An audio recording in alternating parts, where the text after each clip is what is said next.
பொதுவாக ஒரு golden thread வச்சு ஆர்டிஃபிஷியல் ஃப்ளவர் இல்லைன்னா ஒரிஜினல் ஃப்ளவர் வச்சு வேணி கட்டுறதுக்கு 4-5 த்ரெட் இப்படி சேர்த்து பிடிச்சிக்கோங்க.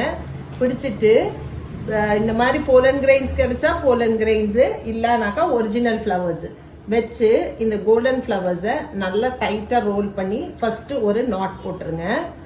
நாட் போட்டுட்டு ஆல்டர்னேட்டாக ஒரு பூவாக இப்படியே ஸ்ட்ரைட்டாகவே அரேஞ்ச் பண்ணிட்டு ஒரு சுற்றணும். நெக்ஸ்ட்டு அடுத்தடுத்து பூவை இப்படியே ஸ்ட்ரைட்டாகவே வச்சு ரோல் பண்ணிகிட்டே வந்துட்டீங்கன்னா அழகான ஒரு வேணி ரெடி ஆகும். உங்களுக்கு என்ன கலர் வேணுமோ அந்த கலர் காம்போவில் நீங்கள் ஃப்ளவர்ஸை அரேஞ்ச் பண்ணிக்கலாம். இந்த மாதிரி ஆர்டிஃபிஷியல் பீட்ஸ் நிறையா எல்லா ஷாப்லேயுமே அவைலபிள் கிடைக்கிது. உங்களோட டேஸ்ட்டுக்கு ஏற்ற மாதிரி உங்கள் கலருக்கு ஏற்ற மாதிரி சூஸ் பண்ணி பண்ணிங்கன்னா அழகாக வரும். ட்ரை பண்ணி பாருங்கள்.